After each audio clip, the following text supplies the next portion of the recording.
Sophia Ducard, donc Place Créative 2019, hein, vous plongez, vous créez votre entreprise, et vous créez votre entreprise en pleine pandémie. Alors expliquez-nous cette Place Créative et partagez-nous votre expérience.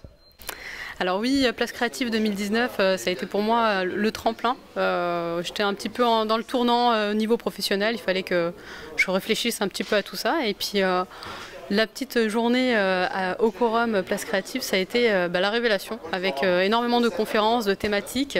des ateliers, beaucoup de conseils. Et j'ai pu réunir énormément d'informations qui m'ont permis en fait finalement de me concentrer sur l'essentiel, comment je devais monter ma société. Après ça, on a effectivement été conseillé par une conseillère à la CCI. Qu'on a rencontré suite à un atelier qui a été Êtes-vous prêt à vous lancer? C'était le moment en fait de vraiment confronter le projet avec d'autres créateurs d'entreprises, d'autres porteurs de projets, pardon, et de se dire est-ce que c'est une vraie fausse bonne idée ou est-ce que c'est une bonne idée finalement de se lancer, et là l'accompagnement a démarré et on a été vraiment boosté par tous ces conseils, que ce soit de comment quel statut choisir pour son entreprise, est-ce que le projet est rentable, est-ce que je dois choisir tel ou tel partenaire, dans quelle voie en fait aller. Et en fait vraiment je conseille à tout le monde d'y aller à la Place Créative, parce que ça permet vraiment de réunir toutes les infos, et surtout grâce à la CCI, nous on a pu avoir un accompagnement gratuit, centré, qui nous permettent aujourd'hui encore de savoir d'être rassurés sur notre démarche, et d'avoir encore des conseils aujourd'hui, même si on est déjà lancé, on est encore accompagné par notre conseillère, et on en est très content.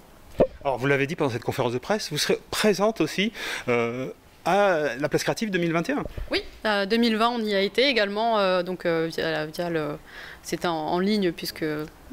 pandémie oblige, mais 2021 on y sera, et on a même conseillé à d'autres personnes qui ont également créé leur entreprise de nous accompagner, et on y sera parce qu'il y a beaucoup de thématiques qui sont intéressantes. Il faut savoir que même si on est créateur d'entreprise, il faut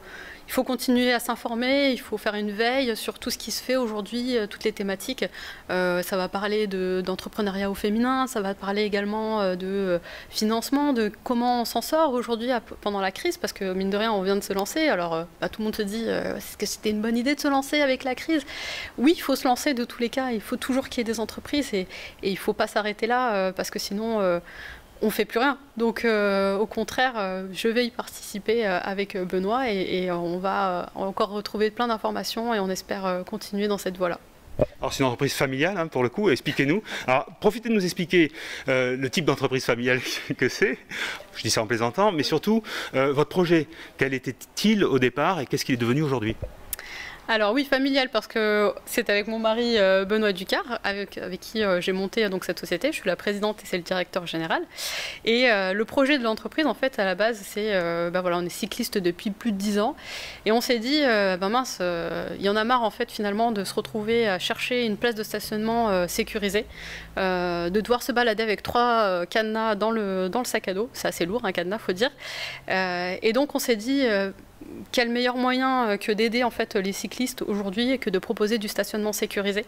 Donc le projet, ça a démarré par pourquoi pas un espace d'accueil, et puis en fait on a suivi tout ce qui est actualité, et on s'est dit non, c'est pas possible de créer juste un espace. D'abord parce que les gens ils ont besoin de stationnement de partout, et deuxièmement accueillir du monde, c'était devenu un petit peu compliqué avec la pandémie. Et donc au fur et à mesure, grâce à notre accompagnement, on a réussi en fait à vraiment ficeler notre projet jusqu'à arriver aujourd'hui à proposer de l'accompagnement et du conseil pour les professionnels, les particuliers, donc les entreprises, les magasins, ça peut être les syndics, les copropriétés. Essayer de les accompagner en leur proposant des solutions. Donc on vient sur le terrain, on étudie les besoins, on fait une étude de faisabilité, et on propose des solutions qui sont modélisées, donc avec des produits qui sont français, éco-conçus,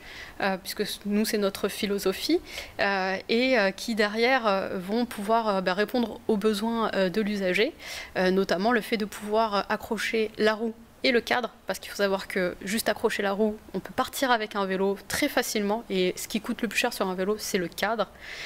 Et donc effectivement, c'est proposer tous ces services-là et accompagner donc le projet jusqu'à l'installation en faisant appel à des artisans locaux et faire en sorte que finalement l'employeur il ait vraiment cette tranquillité d'esprit de dire j'ai confié à des professionnels, c'est eux qui vont s'occuper de tout le